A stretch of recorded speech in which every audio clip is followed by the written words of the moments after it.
આ અંગેની વિગત એવી છે કે રણોલી વિસ્તારમાં શ્રી ટાઉનશીપમાં રહેતા હેમંતકુમાર બંસીલાલ સાયની તેમનો પુત્રવધુ નેહા તેમજ પૌત્રીને મધ્યપ્રદેશના મંદસૌર જવાનો હોવાથી તેઓ બાંદ્રા ઉદયપુર એક્સપ્રેસ ટ્રેનમાં છોડવા રેલવે સ્ટેશન પર આવ્યા હતા. ટ્રેનના જનરલ કોચમાં નેહા, તેમની પુત્રી અને બંને ચડી ગયા હતા. બાદ ટ્રેન ઉપડી હતી અને થોડા સમયમાં નેહાનો તેના સસરા પર ફોન આવ્યો હતો કે બેગમાં મૂકેલું નાનું પર્સ ગીરદીમાં ચોરી થઈ ગયું છે. પર્સમાં સોનાનું મંગળસૂત્ર, રોકડ સહિત 42,000 જેટલી મત્તા હતી.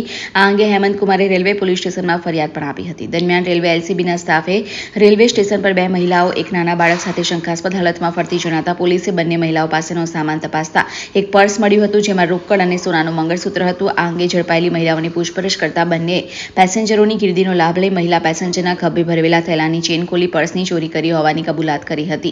પોલીસે બિંદુ વિશાલ નીનામા અને સુનીતા ઉર્ફે દુબડી લાલાભાઈ મેડા બંને રહે દાહોદની અટકાયત કરી ચોરીનો મુદ્દામાલ કબજે કર્યો હતો. પોલીસે જણાવ્યું હતું કે ટ્રેનમાં ચડતી મહિલાઓને બંને મહિલાઓ ટાર્ગેટ કરતી હતી. નાના બાળકને આગળ કરી એક મહિલા પેસેન્જરની આગળ ઊભી રહે, જ્યારે બીજી મહિલા પેસેન્જરની પાછળ પોતાની ઓઢણી પર્સ પર આડી કરી અંદરથી સામાનની તફડચી કરતી હતી. અગાઉ પણ આ બંને મહિલાઓ ઝડપાઈ હતી, પરંતુ ચોરીનો સામાન નહીં મળતા બંનેને છોડી દેવાઈ હતી.